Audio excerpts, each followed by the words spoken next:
हाँ इसको टिक करा लेना ना, ठीक है, एक से पूरा हो गया, एक से देखना वाला है। ठीक है। अभी अपनी पढ़ाई को ठीक करते हैं। चलो, चैप्टर का नाम है ओवरहेड। करना क्या है, सीधा मुद्दे की बात पे करते हैं। ओवरहेड मतलब होता क्या है? इनडायरेक्ट जो भी खर्चा लगता है। याद करो, जब हम कॉस्ट शीट का मैं आपको सिखाता था, एलिमेंट्स ऑफ कॉस्ट बताता था।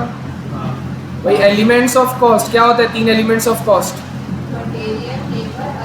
एक मटेरियल होता है, एक लेबर होता है, और एक इसको, इन दोनों को छोड़ के जितने भी खर्चे उसको अदर एक्सपेंस कहा जाता है ना। मटेरियल और लेबर को छोड़ दो, इसके अलावा क्या क्या नहीं लगता है? Rent, salary, insurance, depreciation, repair and maintenance, advertising, बहुत सारा खर्चा लगता है ना। तो उसको हम सब अदर एक्सपेंस में बोल देंगे। हाँ, इसके आगे ख़त्म नहीं हुआ है। इसके आगे क्या होता है?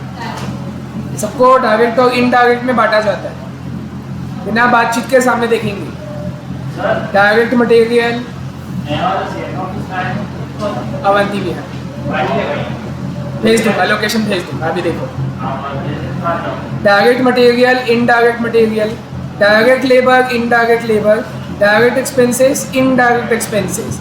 और फिर जब कॉस्ट शीट बनाते हो तो क्या करते हो? सबसे पहले जितने भी डायरेक्ट वाली चीज़ें हैं उसको मिला के क्या बोलते हो? Prime cost. देखो कॉस्ट शीट भी रिवाइज होते जा रहे हैं। Direct material plus direct labour plus direct expense, इन तीनों को मिला देते हो प्राइम कॉस्ट। खत्म। प्राइम कॉस्ट के आगे क्या करते हो? ओवरहेड जोड़ते हो ना। तो ओवरहेड आएगा यहाँ पे, कहाँ से आएगा ओवरहेड?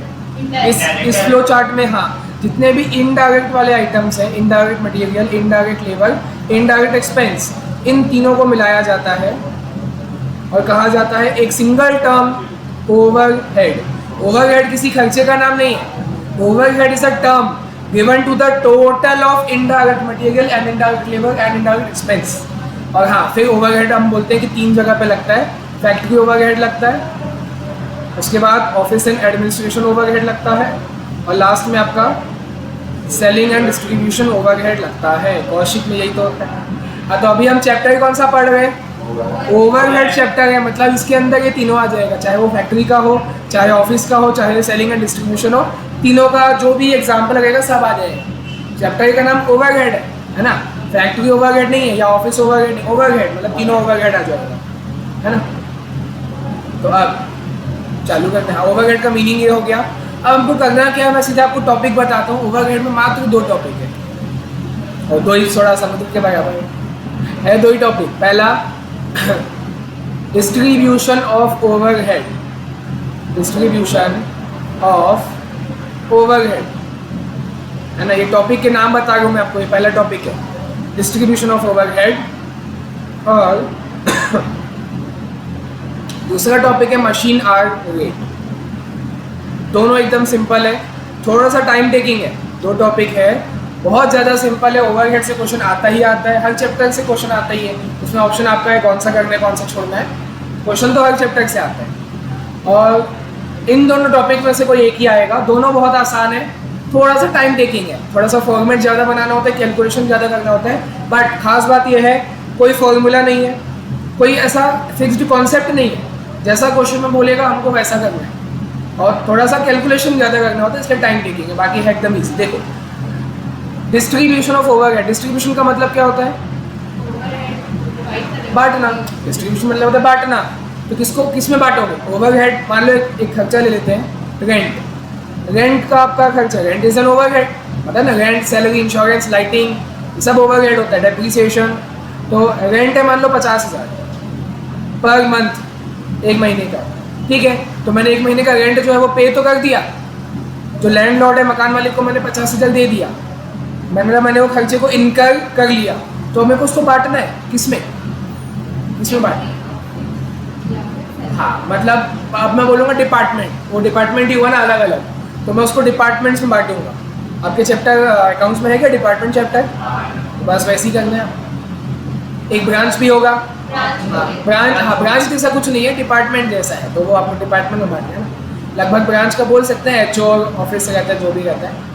बेसिकली यहाँ पे डिपार्टमेंट है। और मैं आपको बता रहा हूँ सामने से, 2 टाइप का डिपार्टमेंट होता है। 2 डिपार्टमेंट नहीं होता है, 2 टाइप का डिपार्टमेंट होता है। डिपार्टमेंट, नंबर ऑफ डिपार्टमेंट तो कितना भी हो सकता है, 10, 20, 30, कितना भी हो सकता है। वो डिपेंड करता है आपके साइज ऑफ बिजनेस के ऊपर। छोटा बिजनेस है 2 डिपार्टमेंट, बड़ा बिजनेस है 200 डिपार्टमेंट, हो सकता है। बट नंबर ऑफ डिपार्टमेंट कितना भी हो सकता है। टाइप्स ऑफ डिपार्टमेंट सिर्फ 2 है, सिर्फ 2। एक होता है प्रोडक्शन डिपार्टमेंट, जहाँ पे प्रोडक्शन होता है, ठीक है, और दूसरा टाइप होता है सर्विस डिपार्टमेंट, जहाँ पे सर्विस प्रोवाइड की जाती है। प्रोडक्शन में क्या होता है, रॉ मटेरियल से फिनिश गुड्स को प्रोड्यूस किया जाता है, सर्विस प्रोवाइड किया जाता है। हाँ बिल्कुल। तो ये 2 टाइप के डिपार्टमेंट होते हैं, टाइप्स के, है ना। तो मैंने क्या बोला, नंबर ऑफ डिपार्टमेंट तो कितना भी हो सकता है। तो मैं ले लेता हूँ, मान के चलता हूँ कि प्रोडक्शन डिपार्टमेंट 3 है। Production department is a type of department. अब उसके अंदर मान लो 3 है, P1, P2, P3, ठीक है, 3 डिपार्टमेंट हो गया। अब service is a type of department. अब उसके अंदर मान के चलो 2 है, S1, S2। ये समझ आया। प्रोडक्शन है तो P ले दिया और सर्विस है तो S ले लिया, ठीक है।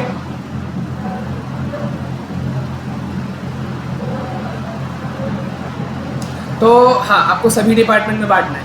ये लो, ये भी मैं बता दिया। 50,000 का जो रेंट है, देखो रेंट तो आपने पूरी फैक्ट्री का एक साथ दिया होगा ना। ये जो 50,000 है, जैसे एग्जांपल लो, ये आपकी इतनी बड़ी फैक्ट्री है, ये पूरी फैक्ट्री है जो कि 5,000 स्क्वायर फीट में फैली हुई है, ठीक है। ये एक फैक्ट्री तो एक ही जगह रहेगी ना, ये फैक्ट्री है, इसी के अंदर है P1, P2, P3 और यहाँ पे S1, S2। तो रेंट जो आप पे किए हो ना, वो ये पूरे का है। 50,000 रेंट है, पूरी फैक्ट्री का है। तो उसको आपको क्या करना है, इंडिविजुअल डिपार्टमेंट में बांटना है। कौन से रेशियो में बांटोगे वो आप बताओ। क्वेश्चन में दिया होगा, पर आप गैस तो करो अभी एक बार। क्वेश्चन में हमेशा देगा, कुछ तो देगा ना। नहीं, 3:2 नंबर ऑफ डिपार्टमेंट नहीं, 3:2 तो प्रोडक्शन और सर्विस हुआ ना। देखो अब मैंने अच्छा एक दिमाग लगाया, सर 3:2 में बांट दो। 3:2 क्यों बोला उसने, क्योंकि प्रोडक्शन डिपार्टमेंट 3 है और सर्विस डिपार्टमेंट 2 है। तो ये तो प्रोडक्शन और सर्विस में बटेगा। प्रोडक्शन के अंदर P1, P2, P3 है, उसका क्या। सर्विस के अंदर S1, S2 है, उसका क्या। आपको 5 रेशियो चाहिए। आपने 2 बोला ना, ऐसा हमको 5 रेशियो चाहिए। तो आप सोचो क्या होगा। नहीं, 5 चाहिए ना, 5 डिपार्टमेंट है ना।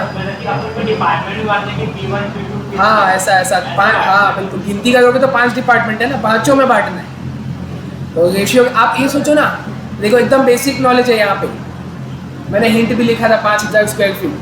5,000 स्क्वायर फीट क्या है, पूरी फैक्ट्री का एरिया है। अब उसमें से देख लो कौन से डिपार्टमेंट का कितना एरिया है। मान लो ये आपका 1800 स्क्वायर फीट है, ये 1000 स्क्वायर फीट है, ये कुछ भी ले लो 200 स्क्वायर फीट है, छोटा है। मतलब एरिया के हिसाब से बांटोगे। क्वेश्चन में एरिया का रेशियो दिया रहेगा, आपको याद ये करना है। आपको नंबर थोड़ी याद करना है, नंबर तो क्वेश्चन में बताएगा। जैसे 1800 है, 1200, ये तो क्वेश्चन में बताएगा। आपको याद ये करना है कि हाँ भाई रेंट, जब भी रेंट का खर्चा दिखा मतलब वो एरिया के रेशियो में बांटा जाएगा। कौन से डिपार्टमेंट का कितना एरिया है वो क्वेश्चन में बताएगा। आपको याद उसका नाम याद करके जाना है कि भाई रेंट का रेशियो क्या होने वाला है, एरिया। तो यहाँ पे आपको लिखना भी है, देखो आपको यही तो बनाना है। एग्जाम में जाके यही फॉर्मेट बनाना है। रेंट का एक कॉलम, रेंट मतलब क्या, ये ओवरहेड है ना, ओवरहेड का एक कॉलम बन गया, फिर उसका अमाउंट, फिर उसका बेसिस। अच्छा PM को हटा देते हैं थोड़ा सा, यही बनाना है। ये मैं आपको पूरा सॉल्यूशन बता दिया उठा के, क्वेश्चन में सब जानकारी देगा और आपको आंसर एग्जाम में आप फॉर्मेट ऐसा ही बनाना है। पहले खर्चे का नाम लिखे रेंट, फिर उसका अमाउंट दिया रहेगा 50,000, बेसिस तो बहुत सारा दिया रहेगा, आपको उसमें से छाटना है कि रेंट का बेसिस कौन सा होने वाला है, एरिया, और 5 का एरिया बताएगा, उसके रेशियो में आप 50,000 को बांट दोगे। एकदम सिंपल, यही करना है बस।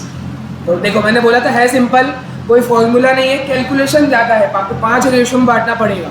और सिर्फ रेंट नहीं है, इसके आगे आपको डेप्रिसिएशन देगा, इंश्योरेंस देगा, बहुत सारा रहेगा, सैलरी टू सुपरवाइजर देगा, ऐसे बहुत सारे खर्चे होते हैं। सबका अमाउंट अलग अलग होगा, सबका बेसिस अलग अलग होगा, मतलब रेशियो अलग अलग होगा, आपको पहचानना है। चलो गैस करो थोड़ा सा, डेप्रिसिएशन का बेसिस क्या होना चाहिए,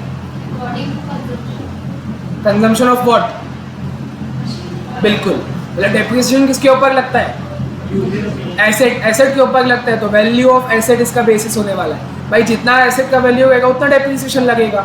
अमाउंट तो चलो कुछ भी देगा, ये 10 ले लो, ये 5 ले लो, जो भी अमाउंट दिया रहेगा आपको उसका बेसिस भी बहुत सारा दिया रहेगा। आपको चार्ट मैच द फॉलोइंग करना है, रेंट है तो एरिया मैच करना है उसको आपस में। इंश्योरेंस है, सोचो क्या होना चाहिए, इंश्योरेंस का बेसिस क्या होना चाहिए। इंश्योरेंस 10,000 प्रीमियम तो 10,000 आप दे रहे हो, उसको बांटोगे कैसे 5 में? डिपेंड करता है आप इंश्योरेंस किस चीज़ का करवाते हो, बताओ।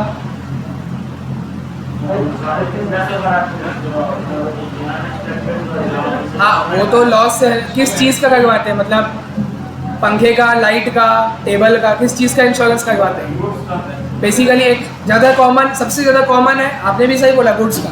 सबसे ज़्यादा कॉमन है एसेट का, जो आपके पास लैंड बिल्डिंग है, प्लान मशीनरी है, फर्नीचर है ना, उसका इंश्योरेंस जनरली उसका करवाया जाता है। तो मतलब इसका भी सेम हो गया, वैल्यू ऑफ एसेट। तो देखो इसलिए मैंने जानबूझ के ये लिया। ये कभी मत सोचना कि एक बेसिस का एक ही खर्चा होगा, देखो ना सेम बेसिस 2 में यूज़ हुआ, पॉसिबल है। वैल्यू ऑफ एसेट में डेप्रिसिएशन को बांटोगे और उसी वैल्यू ऑफ एसेट के रेशियो में इंश्योरेंस को भी बांटोगे, क्योंकि इंश्योरेंस भी एसेट का करवाया जाता है। अब निकुंज ने बोला गुड्स का, बिल्कुल हो सकता है, क्वेश्चन में बताएगा अगर गुड्स का इंश्योरेंस करवाया हो तो वैल्यू ऑफ स्टॉक, अगर वो बताएगा इंश्योरेंस किस चीज़ का है। इंश्योरेंस अगर एसेट का है तो वैल्यू ऑफ एसेट, इंश्योरेंस अगर स्टॉक का है, स्टॉक का भी इंश्योरेंस होता है, तो वैल्यू ऑफ स्टॉक। अगला है सैलरी ऑफ सुपरवाइजर। आप 5,000 दे रहे हो सैलरी, 5 डिपार्टमेंट में बांटना है, सुपरवाइजर का सैलरी है, कैसे बांटोगे? सुपरवाइजर तो एक ही है मान लो, 5 डिपार्टमेंट का एक ही सुपरवाइजर है, उसको मैं 5,000 देगा, 5 जगह कर गए ना, बताओ नहीं बराबर नहीं, एरिया तो नहीं। सुपरवाइजर का काम क्या होता है? सुपरवाइज करना मतलब किसको देखना? Number of worker. देखो कैसे आपको कनेक्शन जोड़ना है, ऐसा सवाल आप खुद सोचा करो ना मन में। सुपरवाइजर का काम क्या होता है? निगरानी रखना, भाई वर्कर जो है अच्छे से काम कर रहे हैं कि नहीं कर रहे, उसका काम। मतलब समझो ना, जितने वर्कर होंगे उतना सुपरवाइजर आपको रखना पड़ेगा। मतलब ऐसा नहीं कि 2 वर्कर 2 सुपरवाइजर, मतलब डायरेक्टली प्रोपोर्शनेट है, जितने ज़्यादा वर्कर होंगे उतने ज़्यादा सुपरवाइजर, और जितना कम वर्कर होगा उतना कम सुपरवाइजर। आपको ये सोचना है कि वो खर्चा किस पे डिपेंड करता है। रेंट का खर्चा डिपेंड करता है कितना बड़ा एरिया ले गए हो, डेप्रिसिएशन और इंश्योरेंस डिपेंड करता है कितना एसेट का वैल्यू है, और सुपरवाइजर डिपेंड करता है कितने नंबर ऑफ वर्कर है। आपको ये देखना है कोई भी खर्चा किसके ऊपर डिपेंड करता है। अब जैसे एक लास्ट लेते हैं, इलेक्ट्रिसिटी लास्ट। ये बताओ इलेक्ट्रिसिटी बिल मान लो 12,000 आया है, पूरी फैक्ट्री का 12,000 आया है, और 5 में बांटना है, कैसे बांटोगे? ठीक है, कंजम्पशन को कैसे नापोगे? निकुंज और अभिषेक दोनों बोलेंगे एरिया के हिसाब से, सही है, पर सेकंड ऑप्शन है। फर्स्ट ऑप्शन है नंबर ऑफ लाइट पॉइंट्स। मैं बताता हूँ, हाँ बताता हूँ, नंबर ऑफ लाइट पॉइंट। जहाँ पॉइंट है, ये देखो ये एक पॉइंट है, वो दूसरा पॉइंट, वो तीसरा पॉइंट, जहाँ कैमरा लगा है वो चौथा पॉइंट है ना। ये देखो ये 5 है, जहाँ पे बिजली का ये पॉइंट है, ये 3 पॉइंट है। स्विच, बेसिकली स्विच कहना चाहिए उसको।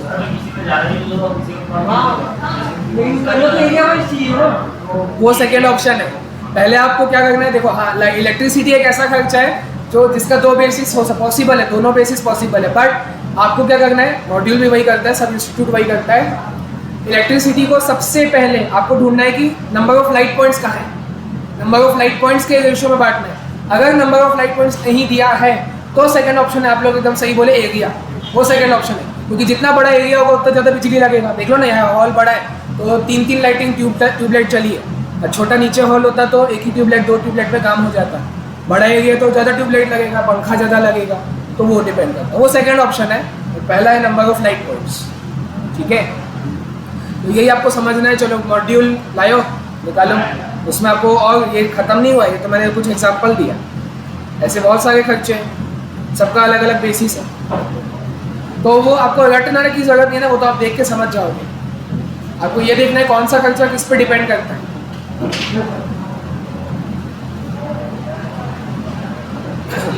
जैसे चलो यहाँ का लाइव एग्जांपल लेते हैं, इधर सुनो, यहाँ का लाइव एग्जांपल लेते हैं। अमित सर जो मेरे को, अभिषेक कुछ बोल रहे होंगे,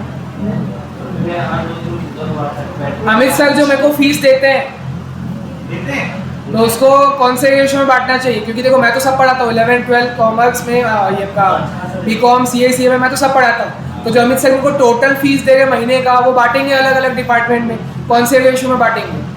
आप जितने बच्चे स्टूडेंट्स पढ़ा रहे हो नंबर ऑफ स्टूडेंट्स, क्योंकि फीस मेरे को उसी हिसाब से मिलती है। एक बच्चे है तो उसी का फीस मिलेगा, 100 बच्चे तो उसका मिलेगा। आपको ये देखना है कि आपका जो खर्चा है वो किस पे डिपेंड करता है। तो मेरा जो है वो नंबर ऑफ स्टूडेंट्स पे डिपेंड करता है, नंबर ऑफ क्लासेस पे डिपेंड नहीं करता। नहीं वो एग्रीमेंट के ऊपर डिपेंड है। सुनो वो एग्रीमेंट के ऊपर डिपेंड करते हैं ना। अगर अमित सर और मेरे बीच डिसाइड होता कि भाई क्लासेस के हिसाब से होगा तो वैसा होगा, वो भी बेसिक जैसा डिसाइड किया जाएगा। अभी डिसाइडेड है कि नंबर ऑफ स्टूडेंट्स के हिसाब से मिलेगा तो उसी से बांटेंगे रेशियो में।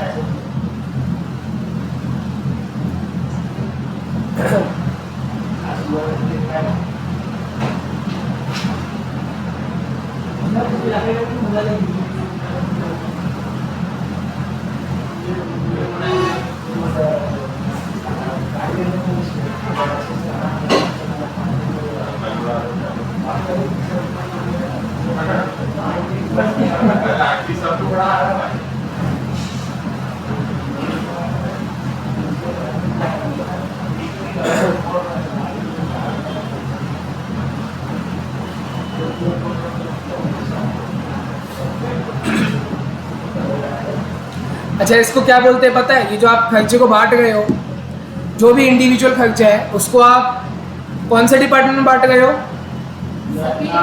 मतलब दोनों डिपार्ट दो बोलेंगे ना, मैंने बताया 2 टाइप्स ऑफ डिपार्टमेंट, मतलब प्रोडक्शन डिपार्टमेंट में भी बांट रहे हो और सर्विस डिपार्टमेंट में भी बांट रहे हो।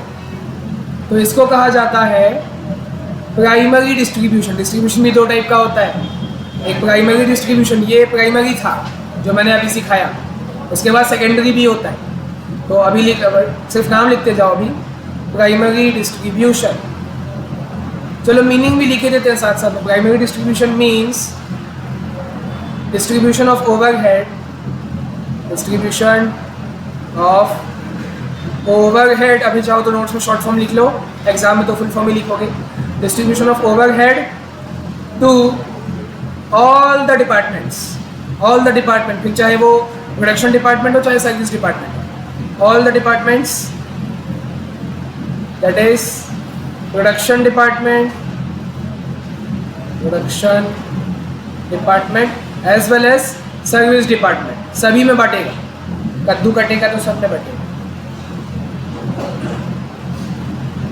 हाँ, ये प्राइमरी था। तो इसके बाद सेकेंडरी भी होगा।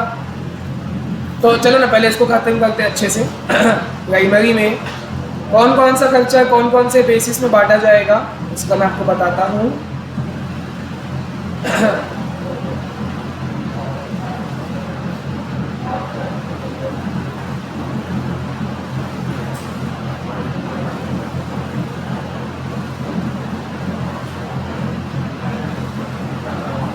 हाँ, निकालो पेज 178। सभी लोग, अभिषेक आपका मॉड्यूल नहीं आया है, बाजू में देखो। अच्छा ठीक है। बुक का पेज 178 आपको छोटा सा टेबल दिया हुआ है, सारे खर्चों की लिस्ट दी हुई है और उसका बेसिस क्या होने वाला है वो भी दिया हुआ है। तो देखो सबसे पहला है रेंट, रेट्स एंड टैक्सेस। तो वो क्या है? फ्लोर एरिया ऑक्यूपाइड, जितना एरिया होगा उस हिसाब से। रिपेयर टू बिल्डिंग, तो वैल्यू ऑफ बिल्डिंग, भाई जितना बिल्डिंग का वैल्यू रहेगा रिपेयर भी उतना ही लगेगा ना। अगर बड़ी बिल्डिंग है तो मतलब उसकी वैल्यू भी ज़्यादा होगी तो रिपेयर का खर्चा भी ज़्यादा लगेगा। बिल्डिंग में भी रिपेयर करवाया जाता है। और अगर वैल्यू ऑफ बिल्डिंग नहीं दिया है तो वो सेकंड ऑप्शन है फ्लोर स्पेस, स्लैश करके लिखा है, वो सेकंड ऑप्शन है। आपके पास चॉइस नहीं है, मतलब क्वेश्चन की चॉइस है, वो आप क्या देना चाहता है। आपके पास चॉइस है कि पहले आप वैल्यू ऑफ बिल्डिंग देखोगे, है ना। अगर मान लो दोनों दिया है तो वैल्यू ऑफ बिल्डिंग, भाई तो सिखाओ ना, पहला ऑप्शन आपका वैल्यू ऑफ बिल्डिंग होना चाहिए। वो नहीं होगा तो आप फ्लोर स्पेस में जाओगे। हाँ देखो, उसके बाद दिया हुआ जनरल लाइटिंग। तो जैसे मैंने बताया number of light points in each department, हर डिपार्टमेंट में लाइट पॉइंट गिनेंगे, नंबर ऑफ लाइट पॉइंट कितना है, ठीक है। उसके बाद पावर। तो आप लोग बताओ इलेक्ट्रिसिटी और पावर में डिफरेंस क्या होता है? पावर फैक्ट्री में लगता है और वहाँ लगता है, क्या होता है? तो इलेक्ट्रिसिटी फैक्ट्री में नहीं लगता क्या? लगता है, लेकिन उसको पावर लगता है। देखो नहीं, दोनों लगता है, दोनों अलग अलग। देखो ये जो पंखा और ये कंप्यूटर ये सब चल रहा है मतलब मशीन में, मशीन का कंजम्पशन देखो हिंदी में एक ही वर्ड है बिजली। अगर वो बिजली से मैं ये चला रहा हूँ टेबल पर, ये टेबल बोलता हूँ, फैन लाइट एसी कूलर ये सब चला रहा हूँ, कंप्यूटर लैपटॉप ये सब चला रहा हूँ, तो उसको इलेक्ट्रिसिटी कहा जाता है। ठीक है। और वही बिजली अगर मैं मशीन पे यूज़ कर रहा हूँ, क्योंकि मशीन में ज़्यादा खपत होता है, मशीन में कंजम्पशन बहुत ज़्यादा होता है, तो उसको पावर कहा जाता है। ठीक है। तो कोई पावर आगे दिया हुआ है, अगला खर्चा पावर कैसे बांटोगे? Horse power of machine. Horse power बहुत ज़्यादा होता है ना। जैसे गाड़ी है जो टू व्हीलर होता है, टू व्हीलर का पावर हम कैसे नापते हैं? इसमें सीसी में नापते हैं, 125 सीसी, 200, 500 सीसी। तो सीसी बहुत कम है, हॉर्स पावर बहुत ज़्यादा होता है, मेरे को याद नहीं है, 1000-1200 सीसी मिला के। हाँ, 4 व्हीलर ज़्यादा जनरेट करते हैं। 4 व्हीलर में भी जो नॉर्मल है उसमें भी सीसी होता है, जो स्पोर्ट्स कार होता है उसमें हॉर्स पावर होता है। हमें को एग्जैक्ट याद नहीं है, 1000 या 1200 सीसी मिला के 1 हॉर्स पावर होता है। तो मशीन में लगता है फिर सीधा 20 हॉर्स पावर, मतलब समझो 20,000 सीसी। तो मतलब हॉर्स पावर ज़्यादा बड़ा यूनिट होता है। हाँ हाँ। तो पावर जब भी रहेगा हॉर्स पावर ऑफ मशीन। ठीक है, मैच होगा ना भाई, पावर हॉर्स पावर। ठीक है। टेलीफोन का जो खर्चा है वो होगा number of extension in a department. Extension मतलब क्या होता है? कनेक्शन। हाँ, टेलीफोन का नीचे देखना लैंडलाइन, उसका एक अलग ही सॉकेट होता है। हाँ। मतलब जैसे जो लैपटॉप चार्जर का होता है वो ऐसा नहीं है, उसका प्लग ऐसा नहीं होता है, अलग टाइप का रेक्टेंगल स्विच होता है, उसको लगाते हैं। हाँ, इथरनेट रहता है, तो वो एक्सटेंशन का कनेक्शन है, उसके हिसाब से बांटोगे। सुपरविजन है, नंबर ऑफ एम्प्लॉई, जितना एम्प्लॉई उतना सुपरविजन। मटेरियल हैंडलिंग है, मतलब मटेरियल को यहाँ से वहाँ लेके जा रहा हो तो उसमें तो खर्चा लगता है ना।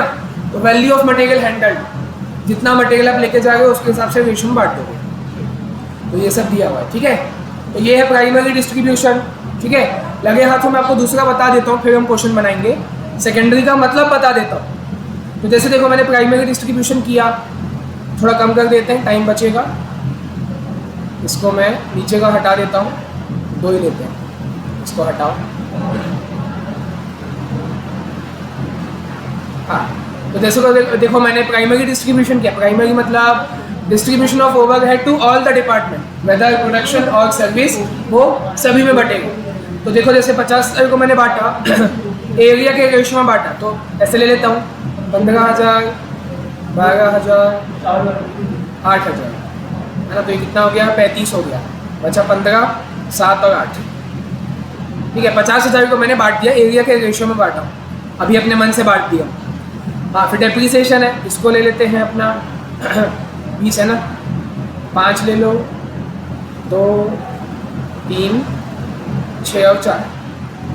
ठीक है। रेशियो में बांटना है, अभी मैं अपने मन से करूँगा। 10,000 है तो ऐसे कर देते हैं, इसका आधा कर देते हैं, 1,000, 1,500, 3,000 और 2,000। ठीक है। ये अभी मैंने कौन सा डिस्ट्रीब्यूशन किया? नहीं, ये तो प्राइमरी है ना।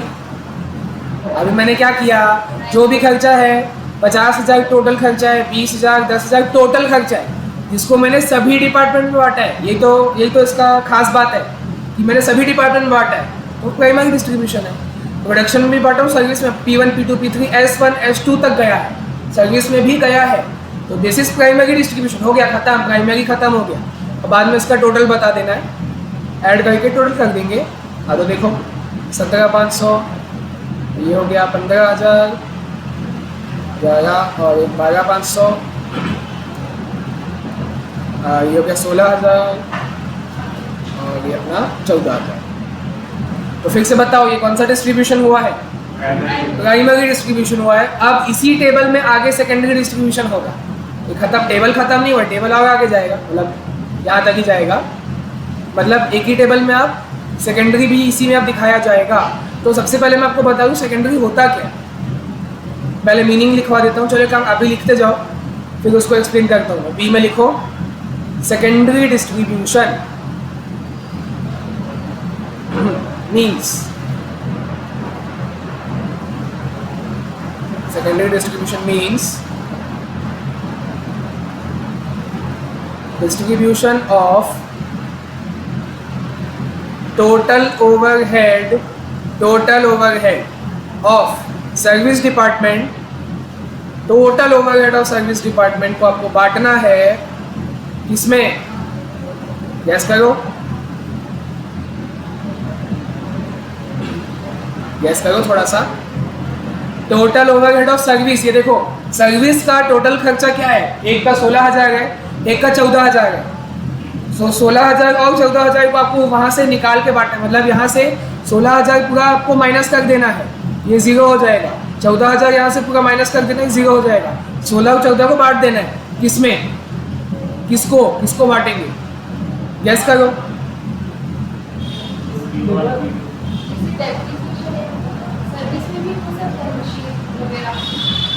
हाँ, वो तो होगा, वो तो बढ़ गया ना, डेप्रिसिएशन तो बढ़ गया। मशीन भी तो और टाइप की हो सकती है। और कुछ आंसर आप लोग के सामने है।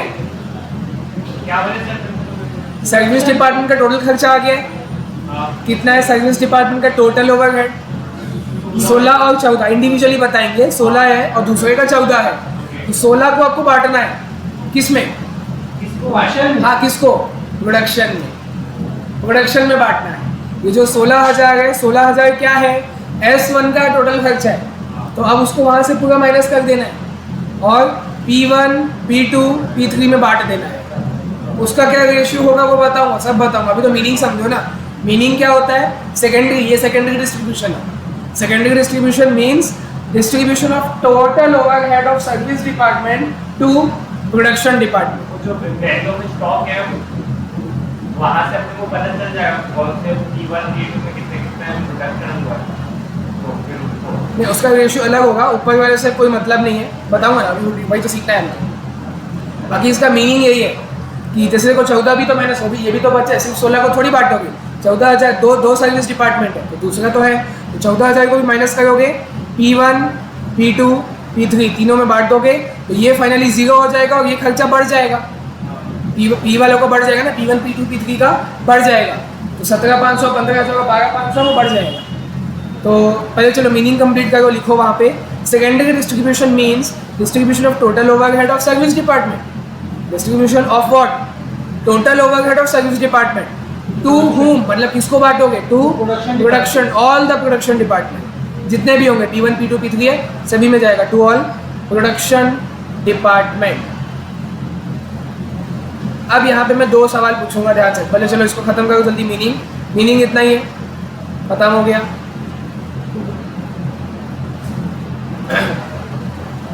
लिख लिए। अब 2 सवाल, जब आपको लास्ट में सेकेंडरी डिस्ट्रीब्यूशन करना ही था, सेकेंडरी डिस्ट्रीब्यूशन मतलब सर्विस का प्रोडक्शन में बांटना था, तो सर्विस का तो जीरो हो गया ना। तो जब आपने प्राइमरी डिस्ट्रीब्यूशन किया तब आप सर्विस में बांटो ही मत, यहाँ पे सर्विस में बांटो ही मत, सीधा प्रोडक्शन में बांट दो, आंसर वही आएगा, मैं बता रहा हूँ, आंसर वही आएगा। पड़ेगा सर, क्यों दिखाना पड़ेगा, मार्क्स मार्क्स के लिए, पागल, प्रैक्टिकली बताओ।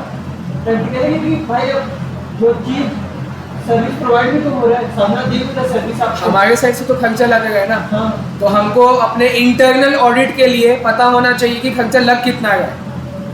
पहले मैं अभी बोला 2 सवाल पूछूंगा।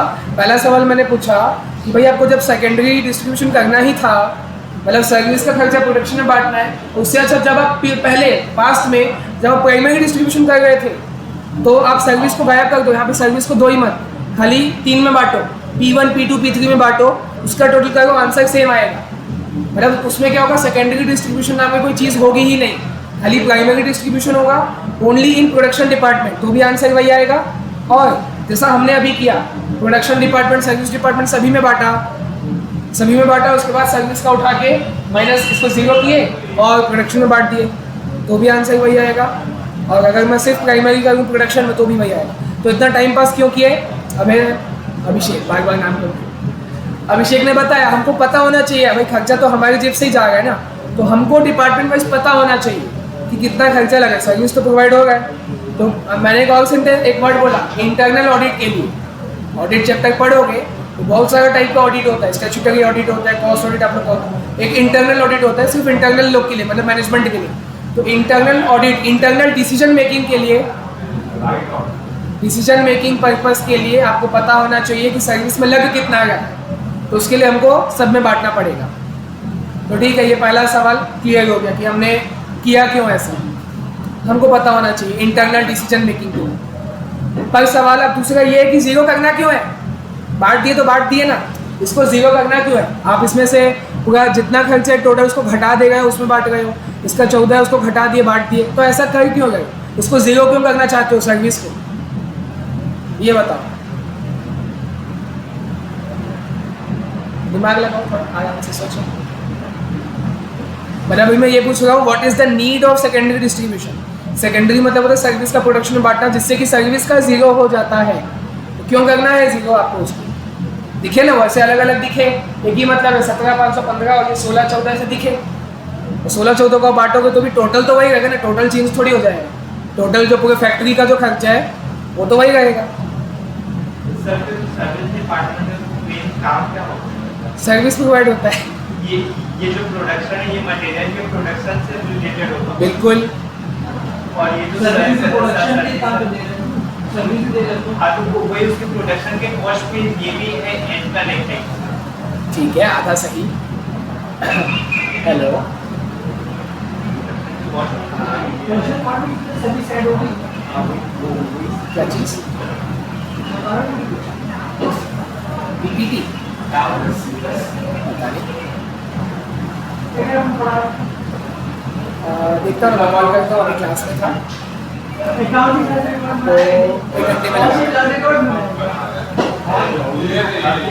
सिर्फ कॉस्ट शीट में तो सब ऐड होता है, इसलिए ऐड होता है। हाँ तो बात तो वही है ना, ये भी तो ऐड सब होता है, तो मैं दिखा दिया ना, इसको दिखा दो, इसी को कॉस्ट शीट में दिखा दो कि मतलब जो 5 आंसर आया है 16 और 14, इसको दिखाओ कॉस्ट शीट में, बात तो वही है। 16 और 14 को अगर आप सेपरेटली दिखाओगे कॉस्ट शीट में, या 16 14 को यहाँ से माइनस करके वहाँ इंक्लूड कर दोगे, टोटल तो वही होगा बात। वही सेपरेटली दिखाने के लिए। आप तो सेपरेटली दिखाओ ना, आप तो सेपरेटली नहीं दिखा गए हो, आप तो इंक्लूड कर दे गए हो उसमें, सेपरेटली नहीं दिखा गए हो आप, सर्विस का माइनस करके उसमें जोड़ दे गए, टोटल तो ऐसे ही आ गए। चलो मैं बताता हूँ, टोटल इन पांचों को टोटल कर दो ना, हो गया। क्षमता चलो देखो, मान के चलो आप लोग गाड़ी लेने गए हो, एक टाटा नेक्सॉन लेने गए हो, गाड़ी में अच्छे गाड़ी सब ठीक है ना? मर्सिडीज जी वैगन नहीं वरना एमजी 63 उसमें थोड़ा टाइम है, वरना वरना क्या, वरना क्या? अरे वाला गाड़ी को देखो ये आप वही लेने गए हो, एमजी 63 बीच या शांति, कार लेने गए थे। ट्यूबलाइट नहीं चाहिए मेरे को। देखो अभिषेक, आप नेक्सॉन लेने गए हो, तो अब वो गया शोरूम में, मतलब वो उसका मन है नेक्सॉन ही लेना है, अब पूछा इसका प्राइस कितना है, प्राइस तो बता दिया, मानो 15 लाख की आती है गाड़ी, 15 लाख बता दिया हाँ प्राइस है, पर अभिषेक गुज्जू आदमी बोला 15 लाख कैसे, 15 लाख कैसे, वो बताओ इसमें क्या क्या जोड़े हो जो तुम 15 लाख ले गए हो, क्या क्या जोड़े हो इस 15 लाख में, तो वो बताना चालू किया, एक एक डिटेल में बताना चालू किया कि देखो सर इसमें इंजन लगा है, ऐसे मैं अपने मन से एग्जांपल ले रहा हूँ, इंजन लगा है बोले 8 लाख का, मन से ले रहा हूँ, ठीक है। फिर अपना जो क्या बोलते हैं बॉडी है, बॉडी और इंटीरियर, जो पूरा मेटल बॉडी और इंटीरियर मिला के है ना, वो सब है अपना, ये चलो अलग करते हैं, बॉडी तो मेटल बॉडी बाहर का हो गया, वो है मान लो 2 लाख का, ठीक है। इंटीरियर जो सीट वगैरह है, टच स्क्रीन है, फीचर जो सनरूफ आता है, वो सब मिला जुला के मान लो 4 लाख का है, ठीक है। तो कितना हुआ गाड़ी का खर्चा अभी तक का, 14 लाख वो बताया कितना था, 15 लाख तो तभी, चाबी एक लाख अरे पागल, तो अभी खत्म नहीं हुआ, अभी वो और खर्चा बता रहा है। देखो जो मैनेजर है, वो शोरूम वाला जो बंदा है, वो बता रहा है अभिषेक को, देखो इतना इतना है, और बोला 1 लाख बाकी का, बोला 1 लाख ना सर वो है जो आपकी गाड़ी बनाई गई है ना, गाड़ी मैन्युफैक्चर की गई है, तो जिस लेबर ने मिल के इसको मैन्युफैक्चर किया होगा, वो लेबर ने ना हमारे कैंटीन में खाना खाया था, तो वो कैंटीन का खर्चा 1 लाख है। लेबर का खर्चा होगा ना। नहीं, लेबर का खर्चा नहीं है, लेबर जहाँ खाना खाया कैंटीन में उसका खर्चा है। इनडायरेक्टली जो लेबर नहीं, लेबर का तो इसमें जुड़ गया होगा ना भाई, लेबर इंजन बनाया, बॉडी बनाया, इंटीरियर, वो सब उसमें जुड़ा हुआ है। लेबर का वेजेस की बात नहीं कर रहा हूँ, वेजेस तो पहली बात तो वेजेस ओवरहेड होता नहीं है, आराम से मटेरियल और वेजेस चैप्टर हमारा खत्म हो चुका है। यहाँ पे आप मटेरियल और लेबर को, जो लेबर मतलब वेजेस को मत सोचो, वेजेस का खर्चा नहीं बोलेगा ये, लेबर का वेजेस का पैसा नहीं है। लेबर ने हमारा मतलब हमारा जो फैक्ट्री है ना, वहाँ पे कोंटे में एक तो कैंटीन है, तो वहाँ पे लेबर लोग आते हैं, डेली लंच ब्रेक में खाना खा के जाते हैं, तो वो कैंटीन चलाने का हमारा खर्चा हुआ 1 लाख, तो वो हम आपकी गाड़ी में जोड़े हैं, आप दो हमको 15 लाख। गाड़ी भी नहीं सुनो, लॉजिकली सही है भाई, वो गाड़ी तो आप ही की बनी है ना, कनेक्शन एकदम सीधा कनेक्शन बैठ रहा है, गाड़ी आप ले गए हो, हाँ, उसको बनाने में लेबर लगा है और वो लेबर फ्री में नहीं बैठा, उसको लिए जो खर्चा लगा जो भी, क्योंकि देखो और मैं आपको एग्जांपल बताता हूँ, समझो। फिर हम आपका दिमाग लगाओगे। सुनो ना, मैं एक्स्ट्रा बताता हूँ, ये जो मार्केट में स्कीम आती है अलग अलग 60% ऑफ 70% ऑफ, तो इतना कैसे, मतलब उनको नुकसान नहीं होता होगा, 70% डिस्काउंट दे रहे, नुकसान नहीं होता होगा उन लोग को, नहीं, कैसे? या फिर by one get one free बोल देते हैं तो उनको नुकसान नहीं होता, एक पे एक फ्री दे रहे हैं। होता क्या है, देखो मान लो, जैसे अलग अलग एग्जांपल लो, मान लो मैंने एक कपड़ा खरीदा, मतलब मैं कपड़े का व्यापारी हूँ, तो मैंने एक कपड़ा खरीदा था 1000 रुपये में, तो ये मेरा कॉस्ट प्राइस हो गया, है ना। अब MRP तो मेरे ऊपर है, यही तो बात है, मैं MRP तो मैं सेट करूँगा ना, जो टैग होता है वो तो मैं छापूंगा। मैंने छाप दिया 5000, 1000 का कपड़ा, मैं बोला 5000, MRP 5000 लगा दिया और बोल दिया 70% of, 70% of on MRP, MRP का 70% ऑफ, 70% कितना होगा, 3500 हो जाएगा यार, 5000 का इसीलिए फिट कर दिया। 70%, 3500 होगा, मतलब देखो 3500 तो मैं डिस्काउंट दे दिया, कितने में हुआ, फिर कितने में बेचूंगा, 1500 में। देखो अभी भी 500 के प्रॉफिट में हूँ, क्योंकि खरीदा तो 1000 में था। कस्टमर को हाई प्राइस बता के, हाई डिस्काउंट देके कस्टमर खुश और मैं भी खुश, मेरा 500 का प्रॉफिट हुआ। ये नहीं देखो 50% प्रॉफिट हुआ ऑन कॉस्ट, निकाल के देख लो ना, 50% प्रॉफिट कमा रहे हो ऑन कॉस्ट, जो कि बहुत ज़्यादा होता है। लोग 10-20% में करोड़पति बन जाते हैं, आप 50% कमा रहे हो। तो ये स्कीम है। तो देखो मेरे बताने का ये मतलब है कि कोई भी व्यापारी, कोई भी बिजनेसमैन अपनी जेब से नहीं देता है, बाय वन गेट वन भी है। अच्छा, इलेक्ट्रॉनिक में और स्कैम चलता है, इलेक्ट्रॉनिक कोई भी सामान लोगे, बोलोगे 2 साल की वारंटी है, फ्री वारंटी है, अगर 2 साल में इसमें कोई भी डिफेक्ट आया हम आपको फ्री में ठीक करके देंगे, वो फ्री नहीं होता है। जो माल आप लेगा, जब फर्स्ट टाइम जो आप माल परचेस करेंगे उसमें इंक्लूड रहता है उसका प्राइस, तो वो आपको बताएंगे तो आप लोगे क्या। अगर आपको अलग से बताया जाएगा कि भाई इसमें 2 साल का वारंटी का पैसा भी जुड़ा हुआ है, आप क्या बोलोगे, नहीं चाहिए वारंटी। इंडियन लोग हैं, बनिया लोग हैं, बोले नहीं चाहिए वारंटी, रखो अपने पास, पैसा कम करो उसको, वारंटी का पैसा हटा दो, नहीं देना है हमको, हमको चाहिए ही नहीं वारंटी। और लोग marketing strategy, free warranty, free हो चाहिए, हाँ ला फ्री, बट उसमें ऑलरेडी इंक्लूडेड रहता है। तो कैसे इंक्लूडेड रहता है, सेकेंडरी डिस्ट्रीब्यूशन से इंक्लूडेड रहता है। मतलब उन लोग क्या करते हैं, जो एक्स्ट्रा खर्चा है, मतलब चलो ना वापस अपने मेन एग्जांपल में आते हैं। कैंटीन का उसने खर्चा जोड़ा है जो कि वैलिड है, कोई गलत नहीं है, खर्चा तो लगा है ना, तो अपनी जेब से क्यों देगा। कार आप ले गए हो, आप कस्टमर हो, तो कस्टमर से ही पूरा पैसा वसूला जाएगा, समझ आएगा ना।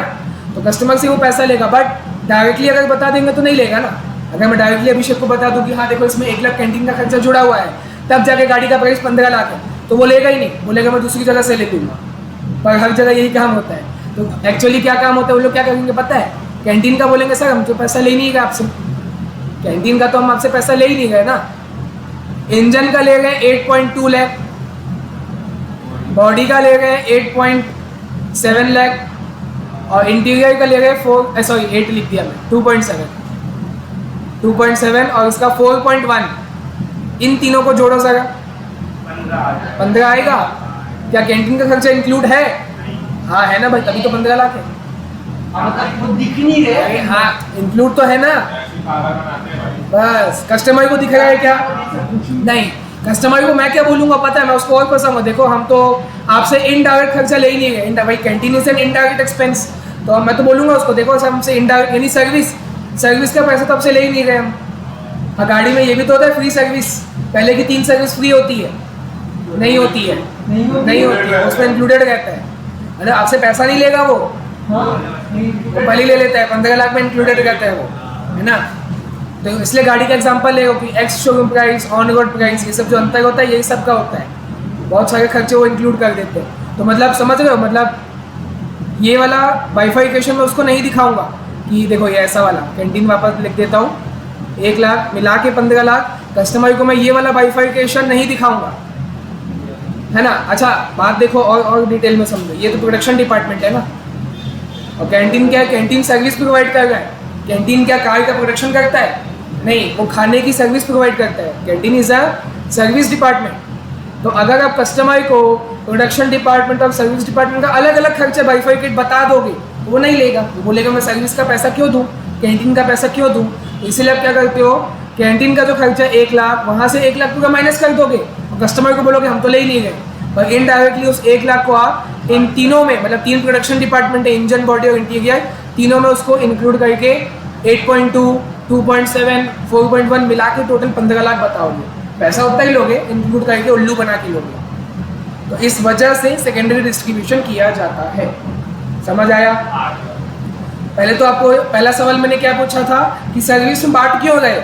जब आपको सेकेंडरी करना ही था तो सर्विस में बांट क्यों गए? भाई कंपनी को तो पता होना चाहिए ना कि कितना खर्चा लगा है, कंपनी को पता होना चाहिए, इसलिए सर्विस में बांटेंगे। पर कस्टमर को पता नहीं होना चाहिए, इसलिए सेकेंडरी डिस्ट्रीब्यूशन किया जाता है ताकि सर्विस 0 हो जाए और प्रोडक्शन में इंक्लूड हो जाए और कस्टमर प्रोडक्शन का खुशी खुशी पैसा दे देगा और इनडायरेक्टली आपको सर्विस का भी पैसा मिल जाएगा। समझ आ गया पूरी कहानी? पक्का? उसका 3 मेथड होता है, सेकेंडरी डिस्ट्रीब्यूशन का 3 अलग अलग मेथड होता है। मेथड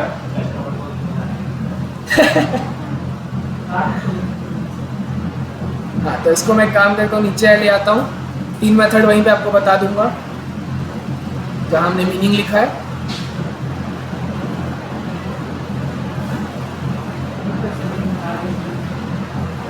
हाँ, मीनिंग पूरा क्लियर है ना कहानी के साथ?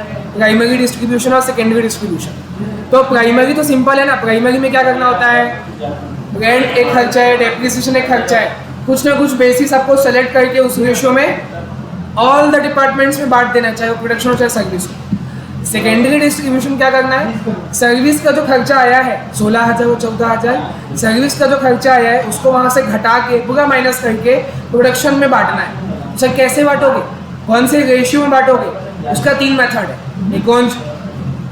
उसका 3 मेथड है सेकेंडरी डिस्ट्रीब्यूशन का, तो वो लिखो इसी के नीचे ऐसे लाइन बना दो।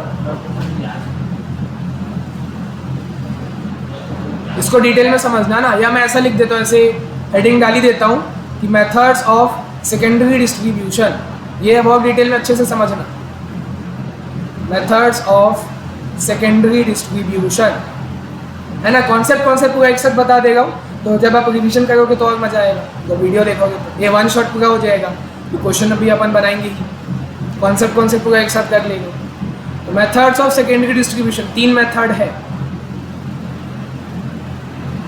पूरा पेज ऑक्यूपाई कर लेना क्योंकि अच्छे से लिखना पड़ेगा। सबसे पहला है डायरेक्ट मेथड,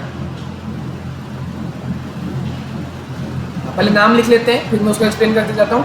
पहला डायरेक्ट मेथड है। दूसरा है step ladder method. Step ladder, ladder मतलब क्या होता है, सीढ़ी। तो आप धीरे धीरे स्टेप बाय स्टेप एक सीढ़ी चढ़ोगे, है ना, स्टेप लैडर मेथड। या इसका एक और नाम है, स्टेप लैडर मेथड का ही एक और नाम है नॉन रेसिप्रोकल मेथड।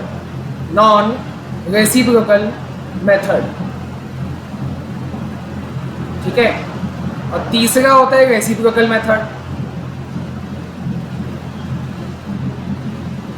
तो चलो हाँ ये लिख लो फटाफट। डायरेक्ट मेथड तो सबसे इजी है और नाम से मैं आपको समझा दूंगा, 2 मिनट लगेगा। आप लोग मेरे को ये बताओ, ये थर्ड वाला रेसिप्रोकल का मतलब क्या होता है? भूल जाओ, पोस्ट पढ़ गए हो, रेसिप्रोकल वर्ड का मतलब बताओ।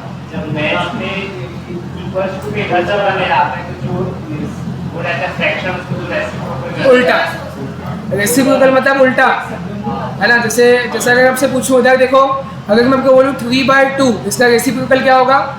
2/3, मतलब उल्टा हो गया ना, ऊपर वाला नीचे आ गया, नीचे वाला ऊपर आ गया। तो बस हाँ ये चीज़ को याद रखना, तो आपका मेथड आपको समझ आ जाएगा, है ना। और बस हाँ, और नोटिस करना कि वो नॉन रेसिप्रोकल है, मतलब वहाँ पे उल्टा नहीं किया जाएगा। यहाँ पे उल्टा किया जाएगा, वहाँ पे उल्टा नहीं किया जाएगा। बोले क्या? वही हम बताऊंगा डिटेल में। तो देखो ये तो मेथड का नाम हो गया। अब इस मेथड में कैसे करना है, क्या करना है, देखो डायरेक्ट मेथड में आपको क्या करना है। जैसे वही वाला एग्जांपल लेते हैं, S1 और S2, है ना। हम क्या सीख रहे हैं? Methods of secondary distribution. Secondary मतलब क्या होता है? सर्विस का खर्चा प्रोडक्शन में बांटना है। तो ये जो मैंने एग्जांपल लिया था, आप लोग मेरे को बताओ, S1 का खर्चा आप किस किस में बांटोगे? नाम बताओ, तीनों में। नाम बताओ। क्या था? भावेश जोशी, क्या था? नीम नहीं था, नाम बताइए, क्या था नाम उसका? P1, P2, उपेंद्र जोगी। उपेंद्र जोगी यार नाम बताइए। तो देखो S1 का खर्चा किसमें बटेगा, P1 P2 P3 में, और S2 का खर्चा जब बांटोगे वो किसमें बटेगा, वो भी P1 P2 P3 में। तो दिस इज डायरेक्ट मेथड।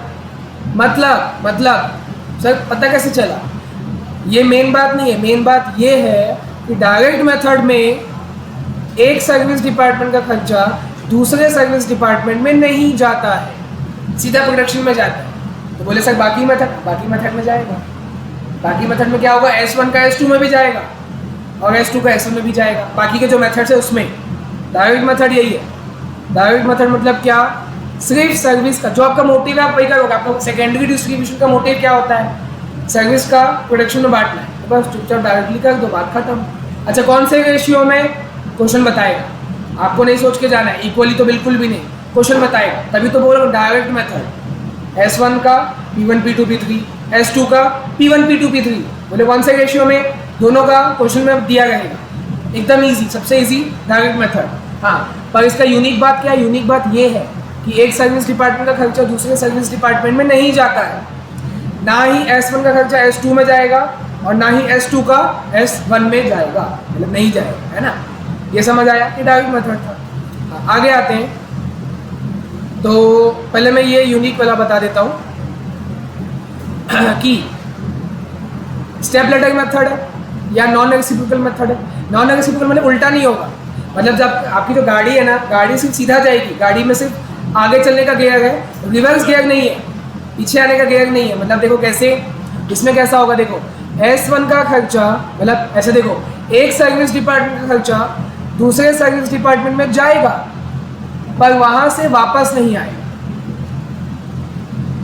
वैसे फ्लो चार्ट बना के बताता हूँ कि जब आप S1 का खर्चा बांटोगे, चलो आप लोग बताओ S1 का किस किस में बांटोगे, P1 P2 P3 में तो बांटोगे ही बांटोगे, वही तो हमारा मेन मोटिव है। हाँ, पर इसके अलावा S2 में भी बांट दोगे, 4 में बटेगा ये। एक सर्विस डिपार्टमेंट का खर्चा दूसरे सर्विस डिपार्टमेंट में भी जाएगा, पर अब जब S2 का बांटोगे तो वहां से वापस S1 में नहीं आएगा।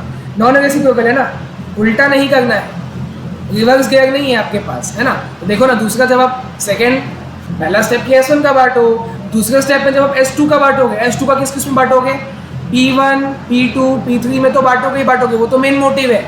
पर S1 में बांटोगे क्या, नहीं बांटोगे, क्योंकि नॉन रेसिप्रोकल मेथड है ना। एक सर्विस डिपार्टमेंट का खर्चा दूसरे सर्विस डिपार्टमेंट में जाएगा और वहां से वापस नहीं आएगा, P1 P2 P3 में चले जाएगा। हाँ, बस मेथड, लॉजिक नहीं है, नहीं, इंस्टीट्यूट वालों ने बनाया है, आगे बनाने में मजा आता है। और ये लॉजिक ना हो भाई वो उसको सर्विस नहीं दे रहा होगा, S1 जो है वो S2 को सर्विस दे रहा होगा, इसलिए उसका खर्चा जा रहा है। और S2 का कोई भी सर्विस S1 में नहीं दे रहा होगा, वो सर्विस प्रोवाइड ही नहीं कर रहा होगा, तो क्यों बांटे खर्चा S2 का S1 में। हाँ, पर S1 प्रोवाइड कर रहा होगा S2 को, इसलिए बांट दिए, है ना। अब लास्ट है रेसिप्रोकल, मतलब उल्टा होगा। उल्टा होगा मतलब क्या होगा, एक सर्विस डिपार्टमेंट का खर्चा दूसरे सर्विस डिपार्टमेंट में जाएगा और जाने के बाद वहां से वापस भी आ जाएगा। मतलब यहाँ पे जो नेट डिस्ट्रीब्यूट किए हैं S1 को कर दें। हाँ, तो हाँ बिल्कुल एकदम सही। तो देखो जब S1 का खर्चा बटेगा तो P1 P2 P3 में तो बटेगा ही, वो तो मेन मोटिव है, हमारा ऑब्जेक्टिव ही वही है। पर S2 में भी बढ़ जाएगा, 4 में बटेगा, है ना। और फिर बारी आएगी S2 की, तो जब S2 का खर्चा बांटोगे तो P1 P2 P3 सही होता है, हमारा मेन मोटिव है, जाएगा ही जाएगा, S1 में फिर से चले जाएगा। तो ये खत्म कैसे होगा, वो तो ऐसे आना जाने लगेगा, होता है खत्म। वही तो हमको सीखना है, खत्म करना है हमको, मतलब ये ऐसा नहीं कि ज़िंदगी भर चलता रहेगा, ख़त्म होता है। तो ये आपका 3 मेथड ऑफ सेकेंडरी डिस्ट्रीब्यूशन है ना। सेकेंडरी का मतलब क्या होता है, सर्विस का प्रोडक्शन में बांटना है। तो कैसे बांटना है, डायरेक्ट मेथड है, डायरेक्ट बांट दो, है ना। मतलब मेन जो डब्बा मैंने बनाया ना उसको याद रखो। जब भी मैं आपसे पूछूंगा मेथड के बारे में बताओ, हिंदी में क्लास में आप बताओगे तो क्या बताओगे, ये जो डब्बे में बनाया ना वो बताना। डायरेक्ट मेथड क्या है कि ऐसे बोलना कि एक सर्विस डिपार्टमेंट का खर्चा दूसरे सर्विस डिपार्टमेंट में नहीं जाता है, बिल्कुल नहीं जाता है। तो जब जा ही लेगा तो वापस आने की कोई बात ही नहीं है, ये समझ आया। जब वहाँ पे खर्चा हम दे ही नहीं रहे हैं तो वहाँ से लेंगे क्यों। डायरेक्ट मेथड है, एक सर्विस डिपार्टमेंट का दूसरे सर्विस डिपार्टमेंट में जाता ही नहीं है तो वापस आने का तो सवाल ही नहीं उठता। हाँ, नॉन रेसिप्रोकल मतलब सिर्फ आगे जाने का गियर है, पीछे वापस आने का गियर नहीं है। तो वैसी डायग्राम वैसी बनाए ना डब्बे के अंदर, एक सर्विस डिपार्टमेंट का दूसरे सर्विस डिपार्टमेंट में जाएगा, लेकिन जब उसके बांटेंगे तो वहाँ से वापस नहीं आएगा, इस वाले सर्विस में नहीं आएगा, प्रोडक्शन में चले जाएगा, है ना। और लास्ट अपना रेसिप्रोकल, तू मैं हूँ मैं तू है, ऐसे चलते रहेगा एक सर्विस का दूसरे सर्विस में, और फिर S2 से वापस S1 में किया जाएगा। ये समझ आया? ठीक है। क्या क्या मेथड का नाम क्या क्या था? अभी मजा आएगा, देखो डायरेक्ट मेथड था, फिर स्टेप लेटर मेथड या नॉन रेसिप्रोकल मेथड, और तीसरा है रेसिप्रोकल मेथड, उसके अंदर और 3 है। इधर सुने ध्यान से, रेसिप्रोकल है उसके अंदर और 3 है। अरे एक बार में सुना करो, तो उसके नाम लिख लो बाजू में, वैसे तो हमको सब डिटेल में सीखना ही है, बाजू में जहाँ जगह मिले वहाँ नाम लिख लो, मैं यहाँ लिख रहा हूँ। रेसिप्रोकल के 3 मेथड है। देखो अभी हमने देखा 3 मेथड्स ऑफ सेकेंडरी डिस्ट्रीब्यूशन, जो कि है डायरेक्ट, फिर नॉन रेसिप्रोकल, फिर रेसिप्रोकल।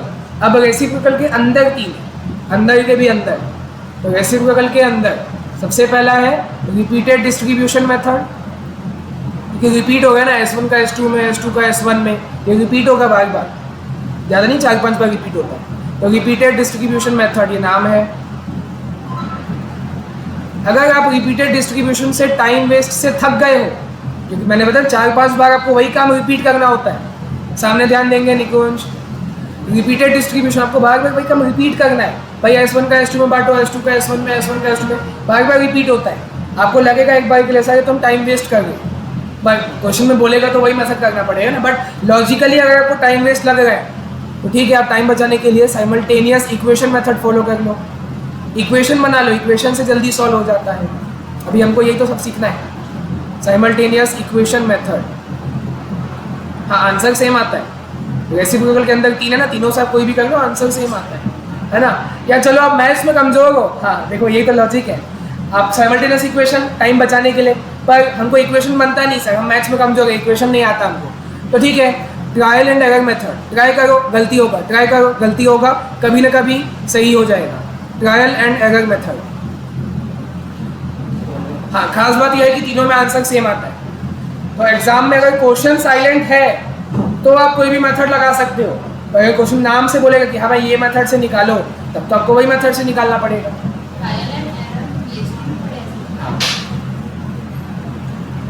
ये समझ आया? अभी हम टॉपिक क्या किए, अभी पहला टॉपिक का कॉन्सेप्ट मतलब वाइज पूरा खत्म हो गया कि भाई हमने क्या पढ़ा। देखो पहला टॉपिक वापस से आते हैं, ओवरहेड में मैंने बोला 2 टॉपिक है, एक है डिस्ट्रीब्यूशन ऑफ ओवरहेड, भाई जो भी ओवरहेड है उसको बांटना है, 2 स्टेजेस में बांटा जाता है, पहले प्राइमरी डिस्ट्रीब्यूशन में बांटा जाता है और फिर सेकेंडरी डिस्ट्रीब्यूशन में बांटा जाता है। फिर हमने देखा सेकेंडरी का ये 3 मेथड है, ये जो आपको स्क्रीन पर दिख रहा है ये सेकेंडरी डिस्ट्रीब्यूशन का 3 मेथड है ना। और तो तीसरा वाला रेसिप्रोकल, और ये उसका 3 है, रेसिप्रोकल के अंदर 3, ये जो स्क्रीन पर दिख रहा है ये रेसिप्रोकल का अंदर 3 है, रिपीटेड डिस्ट्रीब्यूशन, साइमल्टेनियस इक्वेशन और ट्रायल एंड एरर। पहला टॉपिक इतना ही है, इसके हम अब चलो क्वेश्चन बनाएंगे। हाँ, तो 2 मिनट ब्रेक ले लो, मैं भी पानी पी के आता हूँ। 5 मिनट 2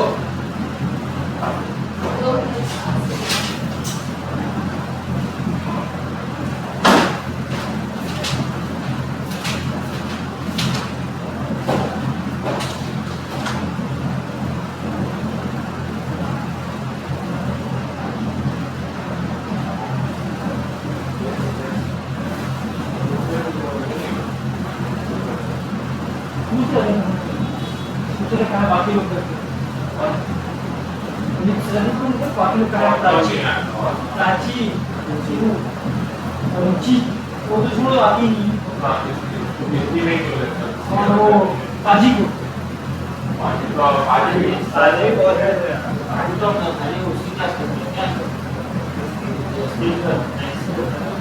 टैक्सी नहीं लगे बाकी सब लेते हैं।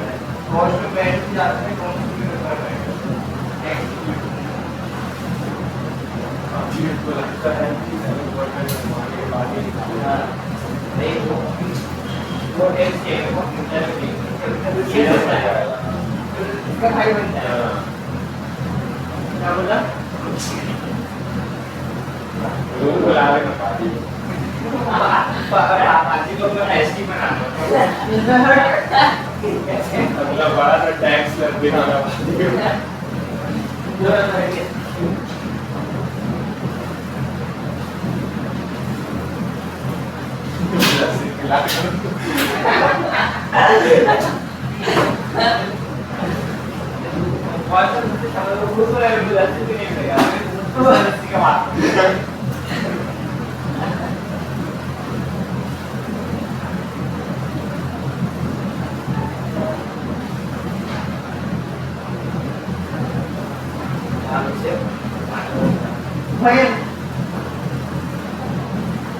पानी में क्या ठीक है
चलो निकालो मॉड्यूल इलस्ट्रेशन पहला जो भी है कौन सा है।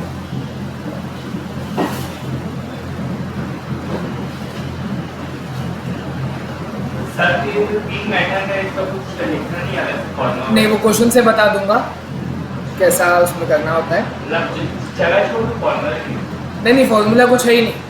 मतलब जैसा क्वेश्चन बोलेगा वो प्रेजेंटेशन वो हम आंसर में सीधा दिखाएंगे। फॉर्मूला कुछ है नहीं, ना कुछ उसमें कॉन्सेप्ट लिखने लायक है, बस नाम लिख लो काफ़ी है।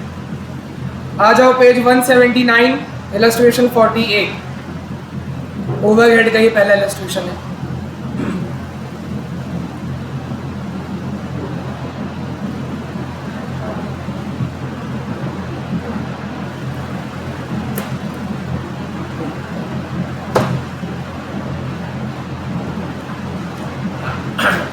पेज 179 इलस्ट्रेशन 48 निकाल लिए सब लोग। देख क्वेश्चन ऐसे ही आता है हमेशा, लिखा हुआ है ऊपर पहले से ही कि a factory has 3 production department P1 P2 P3 and 2 service department S1 S2। Total कितने हो गए 5। The following overheads and other information are excluded from the month of January 2022। ठीक है, ओवरहेड जो खर्चा है ना सब ओवरहेड है, लिखा भी है ना एक्सपेंस, जिसके अंदर रेंट रिपेयर डेप्रिसिएशन ये सब दिया हुआ है, उसका अमाउंट दिया हुआ है और उसके नीचे आपको टेबल दिया हुआ है, वही आपका बेसिस, उसी में से आपको उसका बेसिस चूज करना है और 5 डिपार्टमेंट में बांटना है। तो चलो पहले हम बेसिस ओरली हम सोच लेते हैं किसका कौन सा बेसिस होने वाला है। तो बताओ, सबसे पहले रेंट का खर्चा है, एरिया होगा। ठीक है, कोई डाउट होगा तो बीच में बताना, जिसको भी होगा दिक्कत। रिपेयर बताओ, हाँ बिल्कुल वैल्यू ऑफ प्लांट जो दिया है, ठीक है, क्योंकि रिपेयर उसी का और कोई ऑप्शन नहीं है ना, और किस चीज़ का रिपेयर होगा, वर्कर का तो रिपेयर होता नहीं है ना। हॉर्स पावर ऑफ प्लांट तो वैल्यू ऑफ प्लांट है ना बेसिकली, जितना उसका वैल्यू रहेगा। जैसे देखो पंखे को रिपेयर करने में कितना खर्चा लगता होगा, 200 300 500। AC को रिपेयर करने में 1000 2000, मतलब वो वैल्यू पर डिपेंड करते हैं कि उसको रिपेयर करने का खर्चा क्या होने वाला है। तो वही हो गया ना वैल्यू ऑफ प्लांट, है ना। अगला है depreciation, value of plant. Lighting, पर लाइट पॉइंट्स तो दिया नहीं है, नहीं। एरिया, बिल्कुल अभी तो देखे थे ना। इलेक्ट्रिसिटी का जो खर्चा है, लाइटिंग का जो खर्चा है, हमने सब पहला ऑप्शन क्या है उसका, नंबर ऑफ लाइट पॉइंट्स। नहीं दिया है तो ए गया, ठीक है। उसके बाद सुपरविजन, नंबर ऑफ वर्कर बता दिया सामने से, फायर इंश्योरेंस फॉर स्टॉक बता दिया है तो वैल्यू ऑफ स्टॉक, क्योंकि देखो इंश्योरेंस तो प्लांट का भी हो सकता था ना, वैल्यू ऑफ प्लांट के हिसाब से बांट देते, बट नहीं, स्पेसिफिक दिया हुआ है कि ये इंश्योरेंस स्टॉक का है, value of stock. ESI contribution होता क्या है, ESI कंट्रीब्यूशन होता क्या है, एम्प्लॉई स्टेट इंश्योरेंस है, ESI का फुल फॉर्म होता है, वही वाला कंट्रीब्यूशन है इसका फुल फॉर्म है ESI का, एम्प्लॉई स्टेट इंश्योरेंस। तो ये तो सुना ही होगी ना, जो कंपनी होती है बड़ी बड़ी वो अपने एम्प्लॉय का इंश्योरेंस करवाती है, तो नंबर ऑफ वर्कर के हिसाब से क्यों नहीं बांटी? अभय ने बोला वेजेस, क्या क्या परफेक्ट है ना। हर जो देखो मैनेजमेंट 3 टाइप का होता है ना, top level management, middle level और लोअर लेवल। तो अगर आप ये जो खर्चा है ESI का जो खर्चा है, अगर इसको आप नंबर ऑफ वर्कर के हिसाब से बांट दोगे तो नंबर ऑफ वर्कर तो तीनों में काउंट हो जाएगा ना। नंबर ऑफ वर्कर दिया है क्वेश्चन में 54, 48, 36, 24 और 18 पाँचों का दिया है ना। अगर आप नंबर ऑफ वर्कर लेगा मतलब उसमें हर लेवल का एम्प्लॉय आ जाएगा, पर हर एम्प्लॉय का ESI होता है क्या? नहीं होता है। जनरली देखा जाए तो टॉप वाले का तो होता ही है, मिडिल वाले का कंपनी की मर्जी, लोअर वाले का कभी नहीं होता। लोअर कौन हो गया? सुपरवाइजर, गार्ड, क्लीनर है ना, स्वीपर जो होता है, उनका इंश्योरेंस नहीं करवाती कभी भी कंपनी, इसलिए वेजेस के हिसाब से बांटेगा। जिसका जितना वेजेस है ना, टॉप लेवल को ज़्यादा वेजेस मिलता है, ठीक है। आप बोलोगे सर सैलरी तो दिया है क्या? सैलरी वेजेस दिया है ना, ठीक है ना। तो जितना टॉप वाले को सबसे ज़्यादा वेजेस मिलता है ना, तो इसलिए उसका हम आइडेंटिफाई कर लेंगे। मान लो 2 एम्प्लॉई है, देखो एक मिस्टर ए, मिस्टर बी, इसका है 1 लाख रुपये साल का और इसका है 5,000 रुपये साल महीने का, सॉरी महीने का, दोनों का 1 lakh per month, 5,000 per month. ESI किसका होगा? कैसे पहचाने? उसका वेजेस को देख के पहचाने, इसलिए वेजेस का रेशियो है। जितना ज़्यादा वेजेस है मतलब वो टॉप लेवल का एम्प्लॉई है, उसी का इंश्योरेंस होगा, ठीक है। वेजेस और फिर लास्ट है हमारे पास power, horse power of machine. तो चलो बनाओ, टेबल चालू करो, वैसे ही बनाएंगे जो मैं स्टार्टिंग बताया था, बना देता हूँ फिर से। देखो पहले का 3 कॉलम तो फिक्स है। सबसे पहला कॉलम होना चाहिए ओवरहेड का, मतलब ओवरहेड का नाम लिखोगे, रेंट, लाइटिंग, डेप्रिसिएशन, यहाँ पे नाम लिखोगे। फिर उसके बाद में उसका अमाउंट लिखोगे जो कि दिया हुआ है ऑब्वियसली, और फिर बेसिस, जो भी हमने बेसिस चूज़ किया ना, वो बेसिस का नाम लिखोगे। तो मतलब ये 3 कॉलम आपका फिक्स है, ओवरहेड, अमाउंट और बेसिस। इसके आगे जितने डिपार्टमेंट है उतना बनेगा। अभी 5 है तो 5 बनेगा, 4 तो 4, 3 तो 3, मतलब जितने डिपार्टमेंट है उतना बनेगा। तो उसको भी थोड़ा और अच्छे से प्रेजेंटेशन में दिखाना। तो यहाँ पहले ऊपर में लिखना प्रोडक्शन डिपार्टमेंट, सर्विस डिपार्टमेंट, मतलब पहले आप प्रोडक्शन और सर्विस का बाइफर्केशन दिखाओ, जैसे उसमें नहीं करते लीफो फीफो वाले में।